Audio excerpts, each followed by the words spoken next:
ಓಂ ಶಾಂತಿ.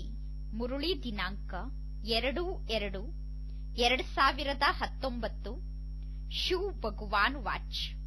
ಮಧುರ ಮಕ್ಕಳೇ, ವಿದೇಹಿ ಆಗಿ ತಂದೆಯನ್ನು ನೆನಪು ಮಾಡಿ ಸ್ವಧರ್ಮದಲ್ಲಿ ಸ್ಥಿತ ಆಗಿ, ಆಗ ಶಕ್ತಿ ಪ್ರಾಪ್ತಿಯಾಗುತ್ತದೆ, ಖುಷಿ ಸದಾ ಇರುತ್ತದೆ ಮತ್ತು ಆರೋಗ್ಯವಂತರಾಗಿ ಬಿಡುತ್ತೀರಾ. ಆತ್ಮದ ಬ್ಯಾಟರಿ ಸಂಪೂರ್ಣ ಚಾರ್ಜ್ ಆಗುತ್ತದೆ.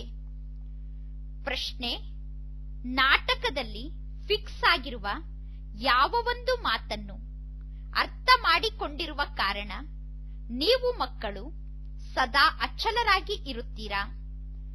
ಉತ್ತರ: ನಿಮಗೆ ಗೊತ್ತಿದೆ, ಏನೆಲ್ಲ ಬಾಂಬ್ಸ್ಗಳು ತಯಾರಾಗುತ್ತಿದೆಯೋ ಅದೆಲ್ಲವನ್ನೂ ಕೂಡ ಇಂದಲ್ಲ ನಾಳೆ ವಿನಾಶಕ್ಕೋಸ್ಕರ ಉಪಯೋಗಿಸಲೇಬೇಕು. ವಿನಾಶ ಆಗುತ್ತದೆ, ಆಗ ಹೊಸ ಜಗತ್ತು ಬರಲು ಸಾಧ್ಯ ಆಗುತ್ತದೆ. ಇದು ನಾಟಕದಲ್ಲಿ ಅನಾದಿಯಿಂದ ಫಿಕ್ಸ್ ಆಗಿದೆ. ಎಲ್ಲರೂ ಸಾಯಲೇಬೇಕು.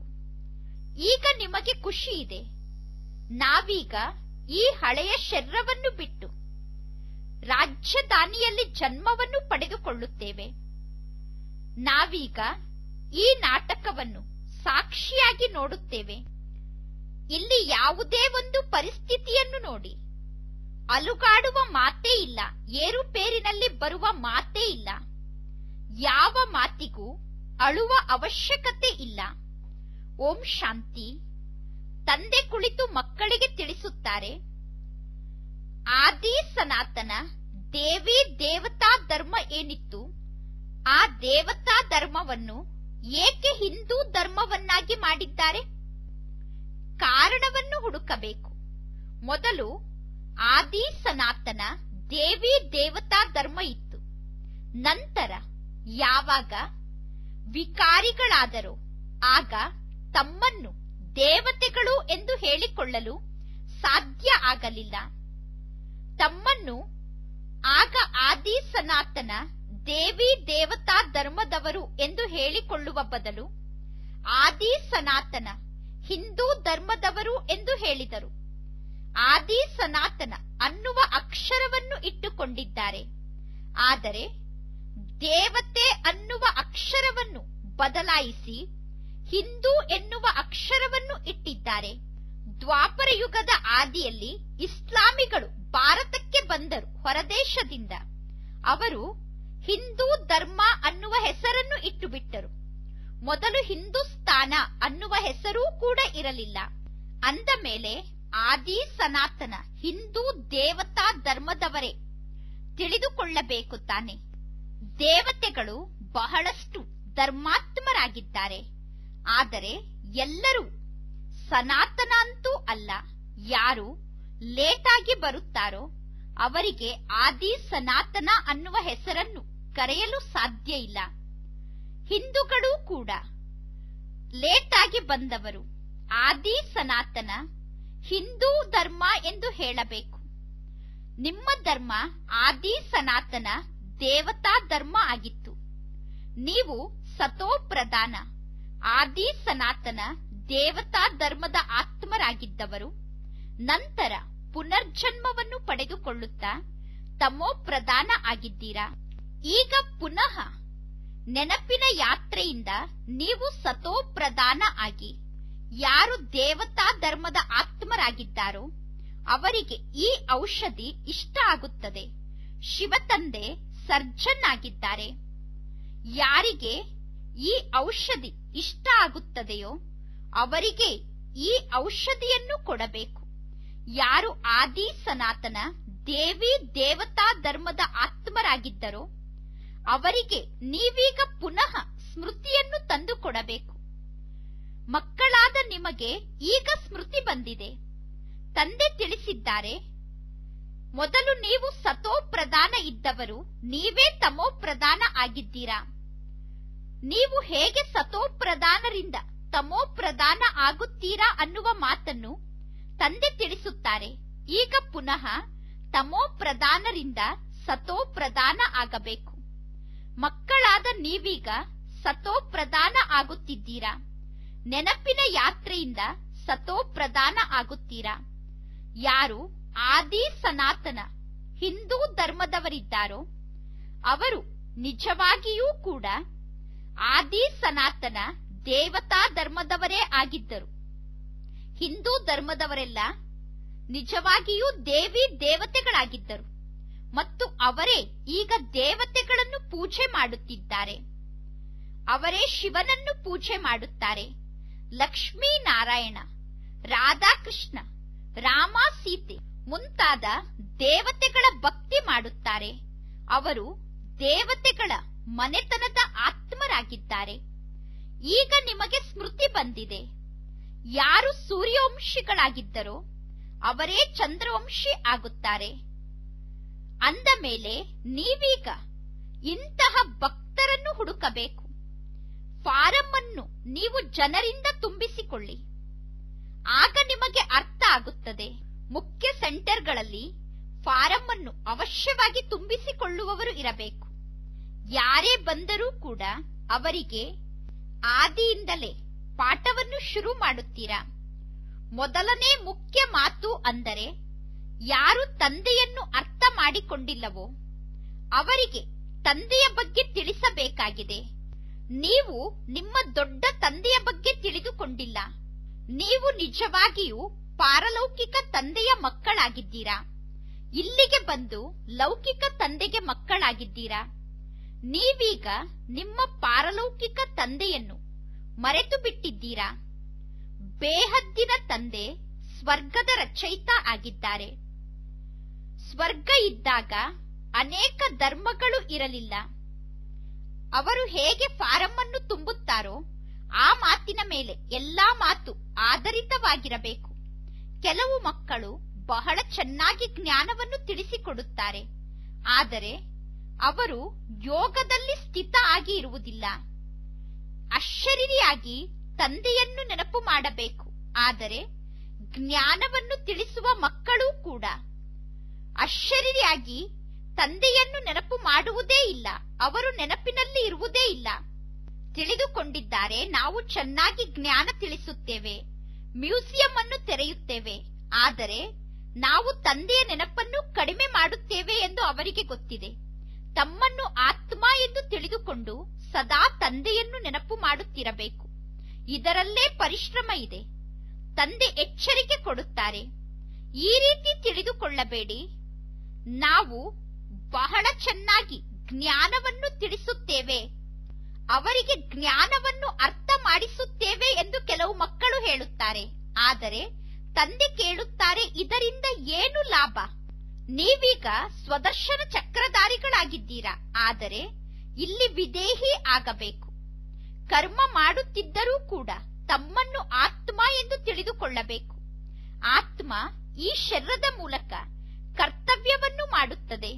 ಇಷ್ಟನ್ನೂ ನೆನಪು ಮಾಡಿಕೊಳ್ಳಲು ಕೆಲವರಿಗೆ ಬರುವುದಿಲ್ಲ.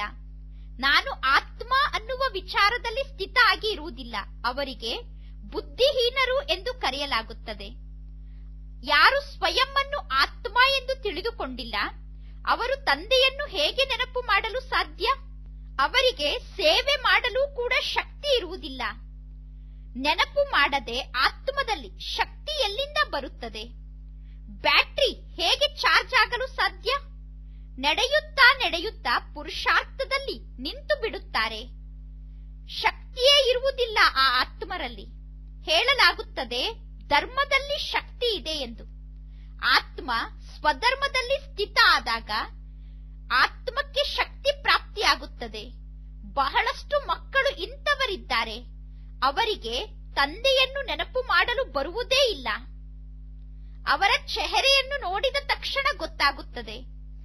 ಬಲೆ ಬೇರೆ ಎಲ್ಲಾ ಮಾತು ನೆನಪಿಗೆ ಬರುತ್ತದೆ, ಆದರೆ ತಂದೆಯ ನೆನಪೇ ಸ್ಥಿರವಾಗಿ ಇರುವುದಿಲ್ಲ. ಯೋಗದಿಂದ ಶಕ್ತಿ ಪ್ರಾಪ್ತಿಯಾಗುತ್ತದೆ. ತಂದೆಯನ್ನು ನೆನಪು ಮಾಡುವುದರಿಂದ ನಿಮಗೆ ಬಹಳಷ್ಟು ಖುಷಿ ಪ್ರಾಪ್ತಿಯಾಗುತ್ತದೆ ಮತ್ತು ನೀವು ಆರೋಗ್ಯವಂತರಾಗಿ ಇರುತ್ತೀರಾ. ಮುಂದಿನ ಜನ್ಮದಲ್ಲಿ ನಿಮಗೆ ಬಹಳ ತೇಜಸ್ಸುಳ್ಳಂತಹ ಶರೀರ ಪ್ರಾಪ್ತಿಯಾಗುತ್ತದೆ. ಆತ್ಮ ಪವಿತ್ರ ಆಯಿತು ಅಂದರೆ ಶರೀರ ಕೂಡ ಪವಿತ್ರವಾಗಿದ್ದೇ ಆತ್ಮಕ್ಕೆ ಸಿಗುತ್ತದೆ. ಹೇಳುತ್ತಾರೆ, ಇವರು 24 ಕ್ಯಾರೆಟ್ ಚಿನ್ನ ಆಗಿದ್ದಾರೆ. ಈ ಆಭರಣ 24 ಕ್ಯಾರೆಟ್ ಆಭರಣ ಆಗಿದೆ ಎಂದು. ಈ ಸಮಯದಲ್ಲಿ ಎಲ್ಲರೂ 9 ಕ್ಯಾರೆಟ್ ನ ಸಮಾನ ಆಭರಣ ಆಗಿದ್ದಾರೆ. ಸತೋ ಪ್ರಧಾನರಿಗೆ 24 ಕ್ಯಾರೆಟ್ ಎಂದು ಕರೆಯಲಾಗುತ್ತದೆ. ಯಾರು ಸತೋ ಆಗಿರುತ್ತಾರೋ ಅವರು 22 ಕ್ಯಾರೆಟ್ ಆಗಿರುತ್ತಾರೆ. ಇದು ಬಹಳಷ್ಟು ತಿಳಿದುಕೊಳ್ಳುವಂತಹ ಮಾತಾಗಿದೆ. ತಂದೆ ತಿಳಿಸುತ್ತಾರೆ, ಮೊದಲು ಫಾರಂ ಅನ್ನು ತುಂಬಿಸಿಕೊಳ್ಳಿ, ಆಗ ನಿಮಗೆ ಗೊತ್ತಾಗುತ್ತದೆ ಇವರು ಯಾವ ರೀತಿ ಪ್ರತಿಕ್ರಿಯೆ ಕೊಡುತ್ತಾರೆ, ಇವರು ಎಷ್ಟು ಜ್ಞಾನವನ್ನು ಧಾರಣೆ ಮಾಡಿಕೊಂಡಿದ್ದಾರೆ ಎಂದು. ಆಗ ಇದು ಕೂಡ ಗೊತ್ತಾಗುತ್ತದೆ ಇವರು ಎಷ್ಟು ನೆನಪಿನ ಯಾತ್ರೆಯಲ್ಲಿ ಇರುತ್ತಾರೆ ಎಂದು. ತಮೋ ಪ್ರಧಾನರಿಂದ ಸತೋ ಪ್ರಧಾನ ನೆನಪಿನ ಯಾತ್ರೆಯಿಂದಲೇ ಆಗಬೇಕಾಗಿದೆ. ಭಕ್ತಿ ಮಾರ್ಗದಲ್ಲಿ ಅವರು ಶಾರೀರಿಕ ಯಾತ್ರೆಯನ್ನು ಮಾಡುತ್ತಾರೆ. ಇದು ಆತ್ಮಿಕ ಯಾತ್ರೆಯಾಗಿದೆ. ಆತ್ಮ ಯಾತ್ರೆಯನ್ನು ಮಾಡುತ್ತದೆ. ಆತ್ಮ ಮತ್ತು ಶರೀರ ಎರಡೂ ಸೇರಿ ಅಲ್ಲಿ ಯಾತ್ರೆಯನ್ನು ಮಾಡುತ್ತಾರೆ. ಜಗತ್ತಿನ ಸ್ಥೂಲ ಯಾತ್ರೆಯನ್ನು ಮಾಡುವಾಗ ಅಲ್ಲಿ ಆತ್ಮ ಮತ್ತು ಶರೀರ ಎರಡರ ಮೂಲಕ ಯಾತ್ರೆ ಮಾಡುತ್ತಾರೆ. ಪತಿತ ಪಾವನ ತಂದೆಯನ್ನು ನೆನಪು ಮಾಡುವುದರಿಂದ ಆತ್ಮದಲ್ಲಿ ತೇಜಸ್ಸು ಬರುತ್ತದೆ. ಯಾವುದಾದರೂ ಆತ್ಮಕ್ಕೆ ಚಮತ್ಕಾರವನ್ನು ಮಾಡಿ ತೋರಿಸಬೇಕು, ಜ್ಞಾನವನ್ನು ಅರ್ಥ ಮಾಡಿಸಬೇಕು ಅಂದರೆ ಆ ಸಮಯದಲ್ಲಿ ಜ್ಞಾನ ಹೇಳುವವರ ತನುವಿನಲ್ಲಿ ತಂದೆ ಪ್ರವೇಶ ಮಾಡಿಬಿಡುತ್ತಾರೆ. ಮಕ್ಕಳಿಗೆ ತಂದೆ ತಾಯಿ ಇಬ್ಬರೂ ಕೂಡ ಸಹಾಯ ಮಾಡುತ್ತಾರೆ. ಕೆಲವೊಮ್ಮೆ ಜ್ಞಾನವನ್ನು ಹೇಳಲು ಮಕ್ಕಳಿಗೆ ತಂದೆ ಪ್ರವೇಶ ಮಾಡಿ ಸಹಾಯ ಮಾಡುತ್ತಾರೆ. ಕೆಲವೊಮ್ಮೆ ಯೋಗ ಮಾಡಲು ತಂದೆ ಪ್ರವೇಶ ಮಾಡಿ ಸಹಾಯ ಮಾಡುತ್ತಾರೆ. ಯೋಗವನ್ನು ಕಲಿಸಲು ಸಹಾಯ ಮಾಡುತ್ತಾರೆ. ತಂದೆ ಅಂತೂ ಸದಾ ವಿದೇಹಿ ಆಗಿದ್ದಾರೆ. ಶಿವ ತಂದೆಗೆ ಶರೀರದ ಅಭಿಮಾನವೇ ಇಲ್ಲ. ಅಂದ ಮೇಲೆ ತಂದೆ ಜ್ಞಾನ ಮತ್ತು ಯೋಗ ಎರಡೂ ಶಕ್ತಿಯನ್ನು ನೀಡಿ ಮಕ್ಕಳಿಗೆ ಸಹಯೋಗವನ್ನು ಕೊಡಬಹುದು. ಮಕ್ಕಳಲ್ಲಿ ಯೋಗ ಇಲ್ಲ ಅಂದರೆ ಶಕ್ತಿ ಎಲ್ಲಿಂದ ಬರಲು ಸಾಧ್ಯ? ತಿಳಿದುಕೊಳ್ಳಲಾಗುತ್ತದೆ, ಈ ಆತ್ಮ ಯೋಗಿ ಆಗಿದೆಯೋ ಅಥವಾ ಈ ಆತ್ಮ ಜ್ಞಾನಿ ಆಗಿದೆಯೋ ಎಂದು. ಯೋಗಕ್ಕೋಸ್ಕರ ದಿನ ಪ್ರತಿದಿನ ತಂದೆ ಹೊಸ ಹೊಸ ಮಾತನ್ನು ತಿಳಿಸುತ್ತಿರುತ್ತಾರೆ. ಮೊದಲು ಇಷ್ಟೆಲ್ಲಾ ಮಾತನ್ನು ತಿಳಿಸಿರಲಿಲ್ಲ. ಈಗ ನಿಮ್ಮನ್ನು ಆತ್ಮ ಎಂದು ತಿಳಿದುಕೊಂಡು ತಂದೆಯನ್ನು ನೆನಪು ಮಾಡಿ. ಈಗ ತಂದೆ ಯೋಗದ ವಿಷಯದಲ್ಲಿ ಬಹಳಷ್ಟು ಫೋರ್ಸ್ ಅನ್ನು ತುಂಬುತ್ತಾರೆ. ಸೋದರ ಸೋದರಿ ಅನ್ನುವ ಸಂಬಂಧ ಕೂಡ ಈಗ ಸಮಾಪ್ತಿ ಆಗಿಬಿಡಬೇಕು. ಕೇವಲ ಸರ್ವ ಆತ್ಮರೂ ನನ್ನ ಸಹೋದರರಾಗಿದ್ದಾರೆ ಅನ್ನುವ ದೃಷ್ಟಿ ಮಾತ್ರ ಉಳಿಯಬೇಕು. ನಾವು ಆತ್ಮರು ಸಹೋದರ ಸಹೋದರರಾಗಿದ್ದೇವೆ. ಇದು ಬಹಳ ಶ್ರೇಷ್ಠ ದೃಷ್ಟಿಯಾಗಿದೆ. ಅಂತ್ಯದವರೆಗೂ ನೀವು ಈ ಪುರುಷಾರ್ಥ ಮಾಡಬೇಕು. ಯಾವಾಗ ನೀವು ಸತೋ ಪ್ರಧಾನ ಆಗುತ್ತೀರೋ ಆಗ ಈ ಶರೀರವನ್ನು ಬಿಡುತ್ತೀರಾ. ಆದ್ದರಿಂದ ಎಷ್ಟು ಸಾಧ್ಯವೋ ಅಷ್ಟು ಪುರುಷಾರ್ಥವನ್ನು ವೃದ್ಧಿ ಮಾಡಿಕೊಳ್ಳಿ. ವೃದ್ಧರಿಗಂತೂ ತಂದೆಯನ್ನು ನೆನಪು ಮಾಡುವುದು ಇನ್ನೂ ಬಹಳ ಸಹಜ ಆಗಿದೆ. ಈಗ ನಾವು ಅವಶ್ಯವಾಗಿ ವಾಪಸ್ ಮನೆಗೆ ಹೋಗಬೇಕಾಗಿದೆ ಅನ್ನುವ ವಿಚಾರ ವೃದ್ಧರಿಗೆ ಇರುತ್ತದೆ. ಯುವಕರಿಗೆ ಈಗ ವಾಪಸ್ ಮನೆಗೆ ಹೋಗಬೇಕು ಅನ್ನುವ ವಿಚಾರ ಎಂದೂ ಬರುವುದೇ ಇಲ್ಲ. ವೃದ್ಧರಂತೂ ವಾನಪ್ರಸ್ಥಿಗಳಾಗಿದ್ದಾರೆ. ಅವರು ತಿಳಿದುಕೊಂಡಿರುತ್ತಾರೆ, ಈಗ ನಾವು ವಾಪಸ್ ಹೋಗಬೇಕು. ಈ ಎಲ್ಲಾ ಜ್ಞಾನದ ಮಾತನ್ನು ತಿಳಿದುಕೊಳ್ಳಬೇಕು. ವೃಕ್ಷ ವೃದ್ಧಿ ಆಗುತ್ತಾ ಹೋಗುತ್ತದೆ. ವೃದ್ಧಿ ಆಗುತ್ತಾ ಆಗುತ್ತಾ ಸಂಪೂರ್ಣ ವೃಕ್ಷವೇ ತಯಾರಾಗಿ ಬಿಡುತ್ತದೆ. ಮುಳ್ಳಿದ್ದವರು ಪರಿವರ್ತನೆ ಆಗಿ ಹೊಸ ವೃಕ್ಷದ ಹೂಗಳಾಗುತ್ತೀರಾ. ಈಗ ಮುಳ್ಳಿದ್ದಂತಹ ನಾವು ಹೊಸ ವೃಕ್ಷದ ಹೂವಾಗಬೇಕಾಗಿದೆ. ಹೊಸಬರೇ ಪುನಃ ಹಳಬರಾಗುತ್ತಾರೆ. ಮೊದಲು ವೃಕ್ಷ ಸಣ್ಣದಿರುತ್ತದೆ, ನಂತರ ಬೆಳೆಯುತ್ತಾ ಹೋಗುತ್ತದೆ. ವೃಕ್ಷ ವೃದ್ಧಿ ಆಗುತ್ತಾ ಆಗುತ್ತಾ ಅಂತ್ಯದಲ್ಲಿ ಪುನಃ ಮುಳ್ಳಾಗಿ ಬಿಡುತ್ತೇವೆ. ಮೊದಲು ಹೂವಿರುತ್ತೇವೆ. ಹೂವಿದ್ದಾಗ ಈ ಜಗತ್ತಿನ ಹೆಸರು ಸ್ವರ್ಗ ಆಗಿರುತ್ತದೆ. ನಂತರ ಆ ಸುಗಂಧ, ಆ ಶಕ್ತಿ ಆತ್ಮದಲ್ಲಿ ಇರುವುದಿಲ್ಲ. ಮುಳ್ಳಿನಲ್ಲಿ ಸುಗಂಧ ಇರುವುದಿಲ್ಲ. ಎಳೆ ಮೊಗ್ಗು, ಎಳೆ ಹೂವಿನಲ್ಲೂ ಕೂಡ ಸುಗಂಧ ಇರುವುದಿಲ್ಲ. ತಂದೆ ತೋಟದ ಮಾಲೀಕ ಆಗಿದ್ದಾರೆ. ತಂದೆ ಅಂಬಿಗ ಕೂಡ ಆಗಿದ್ದಾರೆ. ಎಲ್ಲರ ನೌಕೆಯನ್ನು ತಂದೆ ಪಾರು ಮಾಡುತ್ತಾರೆ. ನೌಕೆಯನ್ನು ಹೇಗೆ ಪಾರು ಮಾಡುತ್ತಾರೆ ಮತ್ತು ಎಲ್ಲಿಗೆ ಕರೆದುಕೊಂಡು ಹೋಗುತ್ತಾರೆ ಅನ್ನುವ ಮಾತನ್ನೂ ಕೂಡ ಬುದ್ಧಿವಂತ ಮಕ್ಕಳು ಮಾತ್ರ ತಿಳಿದುಕೊಳ್ಳಲು ಸಾಧ್ಯ. ಯಾರು ಈ ಮಾತನ್ನು ತಿಳಿದುಕೊಳ್ಳುತ್ತಿಲ್ಲವೋ ಅವರು ಪುರುಷಾರ್ಥವನ್ನೂ ಕೂಡ ಮಾಡುವುದಿಲ್ಲ. ಮಕ್ಕಳು ನಂಬರ್ ವಾರಂತೂ ಆಗಿದ್ದೀರಾ. ಕೆಲವು ವಿಮಾನಗಳು ಶಬ್ದಕ್ಕಿಂತಲೂ ತೀಕ್ಷ್ಣವಾಗಿ ಹೋಗುತ್ತದೆ. ಆತ್ಮವೂ ಕೂಡ ಹೇಗೆ ಹೋಗುತ್ತದೆ ಅನ್ನುವುದು ಯಾರಿಗೂ ಗೊತ್ತಾಗುವುದಿಲ್ಲ. ಆತ್ಮ ರಾಕೆಟ್ಗಿಂತಲೂ ಕೂಡ ತೀಕ್ಷ್ಣವಾಗಿ ಹೋಗುತ್ತದೆ. ಆತ್ಮದಷ್ಟು ತೀಕ್ಷ್ಣವಾದ ವಸ್ತು ಬೇರೆ ಯಾವುದೂ ಇಲ್ಲ. ಆ ರಾಕೆಟ್ ಮುಂತಾದ ವಸ್ತುಗಳಲ್ಲಿ ಇಂತಹ ವಸ್ತುವನ್ನು ಸೇರಿಸುತ್ತಾರೆ, ಆಗ ಅದು ತೀಕ್ಷ್ಣವಾಗಿ ಹೋಗುತ್ತದೆ. ರಾಕೆಟ್ ತೀಕ್ಷ್ಣವಾಗಿ ಹೋಗಬೇಕು ಅಂದರೆ ರಾಕೆಟ್ನಲ್ಲಿ ತೀಕ್ಷ್ಣವಾಗಿ ಹೋಗುವಂತಹ ವಸ್ತುವನ್ನು ಸೇರಿಸುತ್ತಾರೆ. ಆದರೆ ಆತ್ಮ ಎಲ್ಲದಕ್ಕಿಂತ ತೀಕ್ಷ್ಣವಾಗಿ ಹೋಗುವಂತಹ ರಾಕೆಟ್ ಆಗಿದೆ. ವಿನಾಶಕ್ಕೋಸ್ಕರ ಎಷ್ಟೊಂದು ಬಾಂಬ್ಸ್ಗಳನ್ನು ತಯಾರು ಮಾಡುತ್ತಿದ್ದಾರೆ.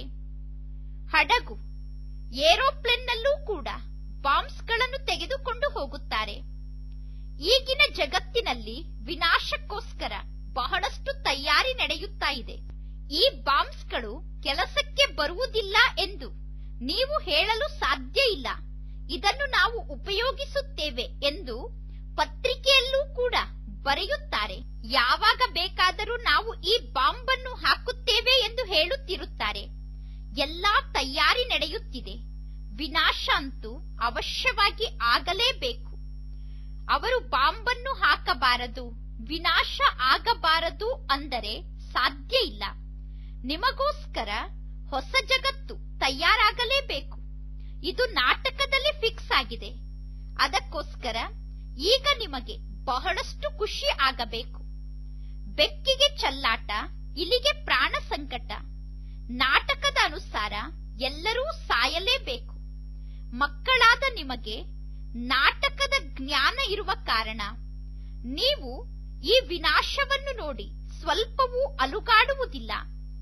ಸಾಕ್ಷಿಯಾಗಿ ವಿನಾಶವನ್ನು ನೋಡುತ್ತೀರಾ. ಇಲ್ಲಿ ಅಳುವ ಮಾತೇ ಇಲ್ಲ.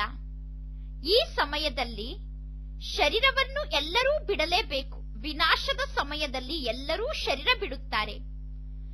ಈಗ ಆತ್ಮರಾದ ನಿಮಗೆ ಗೊತ್ತಿದೆ, ನಾವು ರಾಜ್ಯದಾನಿಯಲ್ಲಿ ಮುಂದಿನ ಜನ್ಮವನ್ನು ಪಡೆದುಕೊಳ್ಳುತ್ತೇವೆ. ನಾವು ರಾಜಕುಮಾರ ಆಗುತ್ತೇವೆ.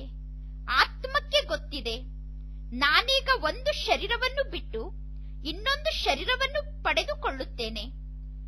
ಸರ್ಪದಲ್ಲೂ ಕೂಡ ಆತ್ಮ ಇದೆ ತಾನೆ. ಆ ಸರ್ಪದ ಆತ್ಮ ಕೂಡ ಹೇಳುತ್ತದೆ, ನಾನು ಒಂದು ಶರೀರವನ್ನು ಬಿಟ್ಟು ಇನ್ನೊಂದು ಶರೀರವನ್ನು ಪಡೆದುಕೊಳ್ಳುತ್ತೇನೆ ಎಂದು.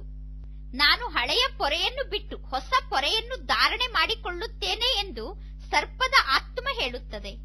ಆ ಸರ್ಪವೂ ಕೂಡ ಯಾವಾಗಾದರೂ ಶರೀರವನ್ನು ಬಿಡಲೇಬೇಕು ತಾನೆ. ನಂತರ ಅದೇ ಸರ್ಪ ಮಗುವಾಗಿ ಹುಟ್ಟುತ್ತದೆ. ಈ ರೀತಿ ಸರ್ಪದ ಮಕ್ಕಳೂ ಕೂಡ ಹುಟ್ಟುತ್ತಿರುತ್ತದೆ. ಪುನರ್ಜನ್ಮವನ್ನಂತೂ ಎಲ್ಲರೂ ಪಡೆದುಕೊಳ್ಳಲೇಬೇಕು. ಈ ರೀತಿ ನೀವು ವಿಚಾರ ಸಾಗರ ಮಂಥನ ಮಾಡಬೇಕು. ಎಲ್ಲದಕ್ಕಿಂತ ಮುಖ್ಯ ಮಾತು ಅಂದರೆ ತಂದೆಯನ್ನು ಬಹಳಷ್ಟು ಪ್ರೀತಿಯಿಂದ ನೆನಪು ಮಾಡಬೇಕು. ಹೇಗೆ ಮಕ್ಕಳು ತಂದೆ ತಾಯಿಗೆ ಏಕದಂ ಅಂಟಿಕೊಂಡಿರುತ್ತಾರೆ, ಅದೇ ರೀತಿ ಬಹಳ ಪ್ರೀತಿಯಿಂದ ಬುದ್ಧಿಯೋಗದ ಮೂಲಕ ನೀವು ಏಕದಂ ಪರಮಾತ್ಮ ತಂದೆಗೆ ಅಂಟಿಕೊಂಡಿರಬೇಕು. ತಂದೆಯನ್ನೇ ಹಿಡಿದುಕೊಂಡಿರಬೇಕು. ಹೇಗೆ ಮಕ್ಕಳು ಪ್ರೀತಿಯಿಂದ ತಮ್ಮ ತಂದೆ ತಾಯಿಯನ್ನು ಹಿಡಿದುಕೊಂಡಿರುತ್ತಾರೋ ಹಾಗೆ ನಿಮ್ಮನ್ನು ನೀವು ನೋಡಿಕೊಳ್ಳಿ. ನಾನು ಎಷ್ಟು ಜ್ಞಾನವನ್ನು ಧಾರಣೆ ಮಾಡಿಕೊಂಡಿದ್ದೇನೆ ಎಂದು. ನಾರದನ ಉದಾಹರಣೆ ಇದೆ ತಾನೆ. ಭಕ್ತರು ಎಲ್ಲಿಯವರೆಗೂ ಜ್ಞಾನವನ್ನು ಪ್ರಾಪ್ತಿ ಮಾಡಿಕೊಳ್ಳುವುದಿಲ್ಲ ಅಲ್ಲಿಯವರೆಗೂ ಅವರು ದೇವತೆಗಳಾಗಲು ಸಾಧ್ಯ ಇಲ್ಲ. ಕೇವಲ ಇಲ್ಲಿ ಲಕ್ಷ್ಮಿಯನ್ನು ವರಿಸುವಂತಹ ಮಾತಿಲ್ಲ, ಇದು ತಿಳಿದುಕೊಳ್ಳುವಂತಹ ಮಾತಾಗಿದೆ. ಈಗ ಮಕ್ಕಳಿಗೆ ಗೊತ್ತಿದೆ, ಯಾವಾಗ ನಾವು ಸತೋಪ್ರಧಾನ ಆಗಿದ್ದೆವೋ ಆಗ ನಾವು ಇಡೀ ವಿಶ್ವದಲ್ಲಿ ರಾಜ್ಯವನ್ನು ಆಳುತ್ತಿದ್ದೆವು. ಈಗ ಪುನಃ ನಾವು ಸತೋಪ್ರಧಾನ ಆಗಲು ತಂದೆಯನ್ನು ನೆನಪು ಮಾಡಬೇಕು. ಈ ಪರಿಶ್ರಮವನ್ನು ಮಕ್ಕಳಾದ ನೀವು ಕಲ್ಪ ಕಲ್ಪವೂ ಕೂಡ ಯಥಾಶಕ್ತಿಗನುಸಾರವಾಗಿ ಮಾಡುತ್ತಾ ಬಂದಿದ್ದೀರಾ. ಈಗ ನೀವು ಪ್ರತಿಯೊಬ್ಬರೂ ಕೂಡ ತಿಳಿದುಕೊಳ್ಳಬಹುದು, ನಾವು ಎಷ್ಟು ಅನ್ಯರಿಗೆ ಜ್ಞಾನವನ್ನು ತಿಳಿಸುತ್ತಿದ್ದೇವೆ ಎಂದು ನಿಮಗೆ ಗೊತ್ತಾಗುತ್ತದೆ. ದೇಹಾಭಿಮಾನದಿಂದ ನಾವು ಎಷ್ಟು ಮುಕ್ತ ಆಗಿದ್ದೇವೆ, ಎಷ್ಟು ದೇಹಾಭಿಮಾನದಿಂದ ನಾವು ದೂರ ಆಗುತ್ತಿದ್ದೇವೆ ಎಂದು ನಿಮಗೆ ಗೊತ್ತಾಗುತ್ತದೆ. ನಾನು ಆತ್ಮ ಈಗ ಒಂದು ಶರೀರವನ್ನು ಬಿಟ್ಟು ಇನ್ನೊಂದು ಶರೀರವನ್ನು ಪಡೆದುಕೊಳ್ಳುತ್ತೇನೆ. ನಾನು ಆತ್ಮ ಈ ಶರೀರದ ಮೂಲಕ ಕಾರ್ಯವನ್ನು ಮಾಡಿಸುತ್ತಿದ್ದೇನೆ. ಇದು ನನ್ನ ಇಂದ್ರಿಯ ಆಗಿದೆ. ನಾವೆಲ್ಲರೂ ಪಾತ್ರಧಾರಿ ಆಗಿದ್ದೇವೆ. ನಾಟಕದಲ್ಲಿ ಎಲ್ಲರ ಪಾತ್ರ ಫಿಕ್ಸ್ ಆಗಿದೆ. ಇದು ಬೇಹದ್ದಿನ ಬಹಳ ದೊಡ್ಡ ನಾಟಕ ಆಗಿದೆ. ಈ ನಾಟಕದಲ್ಲಿ ಎಲ್ಲರೂ ನಂಬರ್ ವಾರ್ ಪಾತ್ರಧಾರಿಗಳಾಗಿದ್ದೇವೆ. ಈಗ ನಮಗೆ ಗೊತ್ತಿದೆ, ಈ ನಾಟಕದಲ್ಲಿ ಯಾರ್ಯಾರು ಮುಖ್ಯ ಪಾತ್ರಧಾರಿಗಳಾಗಿದ್ದಾರೆ, ಯಾರು ಫಸ್ಟ್ ನಂಬರ್, ಯಾರು ಸೆಕೆಂಡ್ ನಂಬರ್, ಯಾರು ಥರ್ಡ್ ಗ್ರೇಡ್ನ ಪಾತ್ರಧಾರಿಗಳಿದ್ದಾರೆ ಎಂದು. ಈಗ ಮಕ್ಕಳಾದ ನೀವು ತಂದೆಯ ಮೂಲಕ ಸೃಷ್ಟಿಯ ಆದಿ ಮಧ್ಯ ಅಂತ್ಯವನ್ನು ಅರ್ಥ ಮಾಡಿಕೊಂಡಿದ್ದೀರಾ. ರಚಯಿತನ ಮೂಲಕ ರಚನೆಯ ಜ್ಞಾನ ನಿಮಗೆ ಸಿಕ್ಕಿದೆ. ರಚಯಿತ ತಂದೆ ಬಂದು ತಮ್ಮ ಬಗ್ಗೆ ಮತ್ತು ರಚನೆಯ ಬಗ್ಗೆ ರಹಸ್ಯವನ್ನು ತಿಳಿಸುತ್ತಾರೆ. ಈ ಬ್ರಹ್ಮನ ಶರೀರ ಶಿವತಂದೆಯ ರಥ ಆಗಿದೆ. ಈ ರಥದಲ್ಲಿ ಶಿವತಂದೆ ಪ್ರವೇಶ ಮಾಡಿ ಬಂದಿದ್ದಾರೆ. ಅದಕ್ಕೋಸ್ಕರ ಹೇಳಲಾಗುತ್ತದೆ, ಬ್ರಹ್ಮನ ರಥದಲ್ಲಿ 2 ಆತ್ಮ ಇದೆ. ಇದು ಸಾಮಾನ್ಯ ಮಾತಾಗಿದೆ. ಪಿತೃಗಳನ್ನು ಕರೆಸಿ ಅವರಿಗೆ ಊಟ ಮಾಡಿಸುವಾಗಲೂ ಕೂಡ ಆ ಆತ್ಮ ಪ್ರವೇಶ ಮಾಡುತ್ತದೆ. ಮೊದಲು ಈ ರೀತಿ ಬಹಳಷ್ಟು ಆತ್ಮಗಳು ಬರುತ್ತಿದ್ದರು. ಬಂದಾಗ ಅವರನ್ನು ಕೇಳಲಾಗುತ್ತಿತ್ತು, ಈಗ ನೀವಂತೂ ತಮೋಪ್ರಧಾನ ಆಗಿಬಿಟ್ಟಿದ್ದೀರಾ. ಈಗಲೂ ಕೂಡ ಕೆಲವರು ಹೇಳುತ್ತಾರೆ, ನಾನು ಹಿಂದಿನ ಜನ್ಮದಲ್ಲಿ ಇಂತಹ ವ್ಯಕ್ತಿ ಆಗಿದ್ದೆ ಎಂದು ಹೇಳುತ್ತಾರೆ. ಆದರೆ ಭವಿಷ್ಯದ ಬಗ್ಗೆ ಅವರು ಹೇಳುವುದಿಲ್ಲ. ಹಿಂದಿನ ಮಾತನ್ನು ಹೇಳುತ್ತಾರೆ, ಭೂತದ ಮಾತನ್ನು ಹೇಳುತ್ತಾರೆ. ಆದರೆ ಎಲ್ಲರೂ ಈ ಮಾತಿನ ಬಗ್ಗೆ ವಿಶ್ವಾಸವನ್ನು ಇಡುವುದಿಲ್ಲ. ತಂದೆ ಹೇಳುತ್ತಾರೆ, ಮಧುರ ಮಕ್ಕಳೇ, ಈಗ ನೀವು ಶಾಂತಿಯಲ್ಲಿ ಇರಬೇಕಾಗಿದೆ. ನೀವು ಎಷ್ಟೆಷ್ಟು ಜ್ಞಾನ ಯೋಗದಲ್ಲಿ ಶಕ್ತಿಶಾಲಿ ಆಗುತ್ತೀರೋ ಅಷ್ಟು ನೀವು ಶಕ್ತಿಶಾಲಿ ಆಗಿಬಿಡುತ್ತೀರಾ. ಜ್ಞಾನ ಯೋಗದಲ್ಲಿ ಪಕ್ಕಾ ಆದಷ್ಟು ನೀವು ಶಕ್ತಿಶಾಲಿ ಆಗುತ್ತೀರಾ. ಈಗಲೂ ಕೂಡ ಬಹಳಷ್ಟು ಮಕ್ಕಳು ಮುಗ್ಧ ಆಗಿದ್ದಾರೆ. ಭಾರತವಾಸಿ ದೇವತೆಗಳು ಎಷ್ಟೊಂದು ಶಕ್ತಿಶಾಲಿ ಆಗಿದ್ದರು, ಧನದಿಂದ ಭರ್ಪೂರಾಗಿದ್ದರು. ಈಗ ಎಲ್ಲವನ್ನೂ ಕಳೆದುಕೊಂಡು ಕಂಗಾಲಾಗಿದ್ದಾರೆ. ಸತ್ಯುಗದಲ್ಲಿ ಬಹಳಷ್ಟು ಶ್ರೀಮಂತರಾಗಿದ್ದವರು ಈಗ ಕಂಗಾಲಾಗಿದ್ದೀರಾ. ಈಗ ನಿಮಗೆ ಸ್ವಯಂ ಗೊತ್ತಿದೆ, ಭಾರತ ಮೊದಲು ಹೇಗಿತ್ತು, ಈಗ ಭಾರತ ಹೇಗೆ ಇದೆ. ಈಗ ಎಷ್ಟೋ ಜನ ಹಸಿವಿನಿಂದ ಸಾಯಬೇಕಾಗುತ್ತದೆ. ಆಹಾರ ಧಾನ್ಯಗಳು, ನೀರು ಕೂಡ ಈಗ ಸಿಗುತ್ತಿಲ್ಲ. ಕೆಲವೊಂದು ಕಡೆ ಪ್ರವಾಹ ಉಕ್ಕಿ ಬರುತ್ತದೆ, ಇನ್ನು ಕೆಲವು ಕಡೆ ಕುಡಿಯಲು ಒಂದು ಹನಿ ನೀರು ಕೂಡ ಇಲ್ಲ. ಈ ಸಮಯದಲ್ಲಿ ಇಡೀ ಜಗತ್ತಿನಲ್ಲಿ ದುಃಖದ ಮೋಡ ಇದೆ. ಸತ್ಯುಗದಲ್ಲಿ ಸುಖದ ಮೋಡ ಇರುತ್ತದೆ. ಈ ಆಟವನ್ನು ಮಕ್ಕಳಾದ ನೀವು ತಿಳಿದುಕೊಂಡಿದ್ದೀರಾ. ಈ ಆಟದ ಬಗ್ಗೆ ಬೇರೆ ಯಾರಿಗೂ ಗೊತ್ತಿಲ್ಲ. ನೀವು ಬ್ಯಾಡ್ಜ್ನ ಬಗ್ಗೆ ತಿಳಿಸುವುದು ಬಹಳ ಒಳ್ಳೆಯದಾಗಿದೆ. ಲೌಕಿಕ ಹದ್ದಿನ ತಂದೆ ಅವರಾದರೆ ಪಾರಲೌಕಿಕ ಬೇಹದ್ದಿನ ತಂದೆ ಇವರಾಗಿದ್ದಾರೆ ಎಂದು ಬ್ಯಾಡ್ಜ್ ಅನ್ನು ತೋರಿಸಿ ತಿಳಿಸಬೇಕು. ಪರಮಾತ್ಮ ತಂದೆ ಕೇವಲ ಸಂಗಮ ಯುಗದಲ್ಲಿ ಒಂದು ಬಾರಿ ಬಂದು ಬೇಹದ್ದಿನ ಆಸ್ತಿಯನ್ನು ಕೊಡುತ್ತಾರೆ. ಈಗ ಹೊಸ ಜಗತ್ತು ನಿರ್ಮಾಣ ಆಗುತ್ತಾ ಇದೆ. ಈಗ ಇದು ಕಬ್ಬಿಣದ ಯುಗ ಆಗಿದೆ. ಪುನಃ ಅವಶ್ಯವಾಗಿ ಇದೇ ಜಗತ್ತು ಚಿನ್ನದ ಯುಗ ಆಗುತ್ತದೆ. ಈಗ ನೀವು ಸಂಗಮ ಯುಗದಲ್ಲಿ ಇದ್ದೀರಾ. ಮನಸ್ಸು ಸ್ವಚ್ಛ ಇದ್ದರೆ ಪರಮಾತ್ಮ ತಂದೆ ಒಲಿದು ಬಿಡುತ್ತಾರೆ. ಪ್ರತಿದಿನ ತಮ್ಮನ್ನು ತಾವು ಕೇಳಿಕೊಳ್ಳಿ, ನಾನು ಯಾವುದೇ ಕೆಟ್ಟ ಕೆಲಸವನ್ನು ಮಾಡಲಿಲ್ಲ ತಾನೆ? ನನ್ನ ಮನಸ್ಸಿನ ಒಳಗೆ ಯಾವುದೇ ವಿಕಾರಿ ವಿಚಾರ ಅಂತೂ ಬರಲಿಲ್ಲ ತಾನೆ? ಸದಾ ಸ್ವಯಂ ಜ್ಞಾನದ ನಶೆಯಲ್ಲೇ ಇದ್ದೆ ತಾನೆ? ಅಲ್ಲ ಸಲ್ಲದ ವ್ಯರ್ಥ ಮಾತಿನಲ್ಲಿ ನಾನು ಸಮಯವನ್ನು ವ್ಯರ್ಥವಾಗಿ ಕಳೆಯಲಿಲ್ಲವಾ? ತಂದೆಯ ಆಜ್ಞೆ ಆಗಿದೆ, ನನ್ನೊಬ್ಬನನ್ನೇ ನೆನಪು ಮಾಡಿ. ಒಂದು ವೇಳೆ ನೀವು ತಂದೆಯನ್ನು ನೆನಪು ಮಾಡುತ್ತಿಲ್ಲ ಅಂದರೆ ನೀವು ಆಜ್ಞೆಯನ್ನು ಉಲ್ಲಂಘನೆ ಮಾಡುವಂತವರಾಗಿದ್ದೀರಾ. ಆಜ್ಞಾಪಾಲಕ ಮಕ್ಕಳು ಎಂದು ಹೇಳಿಸಿಕೊಳ್ಳಲು ಆಗ ನಿಮಗೆ ಸಾಧ್ಯ ಆಗುವುದಿಲ್ಲ. ಒಳ್ಳೆಯದು. ಮಧುರಾತಿ ಮಧುರ ಅಗಲಿ ಹೋಗಿ ಮರಳಿ ಸಿಕ್ಕಿರುವ ಮಕ್ಕಳ ಪ್ರತಿ ಮಾತ್ಪಿತಾ ಬಾಪ್ತಾದರವರ ನೆನಪು, ಪ್ರೀತಿ ಹಾಗೂ ಸುಪ್ರಭಾತ. ಆತ್ಮಿಕ ಮಕ್ಕಳಿಗೆ ಆತ್ಮಿಕ ತಂದೆಯ ನಮಸ್ತೆ. ಆತ್ಮಿಕ ತಂದೆಗೆ ಆತ್ಮಿಕ ಮಕ್ಕಳ ನೆನಪು, ಪ್ರೀತಿ ಹಾಗೂ ನಮಸ್ತೆ ನಮಸ್ತೆ ನಮಸ್ತೆ. ಧಾರಣೆಗೋಸ್ಕರ ಮುಖ್ಯ ಸಾರ. ಫಸ್ಟ್ ಪಾಯಿಂಟ್, ಜ್ಞಾನ ಯೋಗದ ಖುಷಿಯಲ್ಲೇ ಇರಬೇಕು. ಜ್ಞಾನ ಮತ್ತು ಯೋಗದ ನಶೆಯಲ್ಲಿ ಇರಬೇಕು. ಮನಸ್ಸನ್ನು ಸ್ವಚ್ಛವಾಗಿ ಇಟ್ಟುಕೊಳ್ಳಬೇಕು. ವ್ಯರ್ಥ ಚಿಂತನೆಯಲ್ಲಿ ನಮ್ಮ ಸಮಯವನ್ನು ವ್ಯರ್ಥವಾಗಿ ಕಳೆದುಕೊಳ್ಳಬಾರದು. ಸೆಕೆಂಡ್ ಪಾಯಿಂಟ್, ನಾನು ಆತ್ಮ ಸಹೋದರನಾಗಿದ್ದೇನೆ, ಇವರೂ ನನ್ನ ಸಹೋದರ ಆತ್ಮ ಆಗಿದ್ದಾರೆ ಎಂದು ಸರ್ವರನ್ನು ಸಹೋದರ ಆತ್ಮ ಅನ್ನುವ ದೃಷ್ಟಿಯಿಂದ ನೋಡಬೇಕು. ಈಗ ನಾನು ವಾಪಸ್ ಮನೆಗೆ ಹೋಗಬೇಕು ಅನ್ನುವ ಅಭ್ಯಾಸವನ್ನು ಪಕ್ಕಾ ಮಾಡಿಕೊಳ್ಳಬೇಕು. ವಿದೇಹಿ ಆಗಿ ಸ್ವಧರ್ಮದಲ್ಲಿ ಸ್ಥಿತ ಆಗಿ ತಂದೆಯನ್ನು ನೆನಪು ಮಾಡಬೇಕು. ವರದಾನ, ಅಕಲ್ಯಾಣದ ಸಂಕಲ್ಪವನ್ನು ಸಮಾಪ್ತಿ ಮಾಡಿಕೊಂಡು ಅಪಕಾರಿಗಳ ಮೇಲೆ ಉಪಕಾರವನ್ನು ಮಾಡುವಂತಹ ಜ್ಞಾನಿ ಆತ್ಮ ಆಗಿರಿ. ಪ್ರತಿದಿನ ಯಾರಾದರೂ ನಿಮ್ಮ ನಿಂದನೆಯನ್ನು ಬೇಕಾದರೂ ಮಾಡಲಿ, ಪ್ರತಿದಿನ ಯಾರಾದರೂ ನಿಮ್ಮ ಅಕಲ್ಯಾಣವನ್ನು ಮಾಡಲಿ, ಪ್ರತಿದಿನ ನಿಮಗೆ ಯಾರಾದರೂ ಬೈಯುತ್ತಿರಲಿ, ಆದರೆ ಆ ಆತ್ಮದ ಬಗ್ಗೆ ಕೂಡ ನಿಮ್ಮ ಮನಸ್ಸಿನಲ್ಲಿ ತಿರಸ್ಕಾರದ ಭಾವನೆ ಉತ್ಪನ್ನ ಆಗಬಾರದು. ಅಪಕಾರಿಗಳ ಮೇಲೆ ಉಪಕಾರವನ್ನು ಮಾಡುವುದು ಇದೇ ಜ್ಞಾನಿ ಆತ್ಮರ ಕರ್ತವ್ಯ ಆಗಿದೆ. ಮಕ್ಕಳಾದ ನೀವು 63 ಜನ್ಮದಿಂದ ತಂದೆಯ ನಿಂದನೆ ಮಾಡಿದ್ದೀರಾ. ಆದರೂ ಕೂಡ ತಂದೆ ಮಕ್ಕಳನ್ನು ಕಲ್ಯಾಣಕಾರಿ ದೃಷ್ಟಿಯಿಂದ ನೋಡಿದ್ದಾರೆ. ಅದೇ ರೀತಿ ತಂದೆಯನ್ನು ಅನುಕರಣೆ ಮಾಡಿ ಎಲ್ಲರನ್ನೂ ಕಲ್ಯಾಣದ ದೃಷ್ಟಿಯಿಂದ ನೋಡಿ. ಜ್ಞಾನಿ ಆತ್ಮರ ಅರ್ಥವೇ ಆಗಿದೆ ಸರ್ವರ ಬಗ್ಗೆ ಕಲ್ಯಾಣದ ಭಾವನೆ ಉಳ್ಳವರಾಗಬೇಕು. ಸಂಕಲ್ಪದಲ್ಲೂ ಕೂಡ ಯಾರ ಅಕಲ್ಯಾಣವನ್ನು ಮಾಡುವ ವಿಚಾರ ಬರಬಾರದು. ಶ್ಲೋಗನ್, ಮನ್ಮನಾಭವ ಸ್ಥಿತಿಯಲ್ಲಿ ಸದಾ ಸ್ಥಿತ ಆಗಿ ಇರಿ.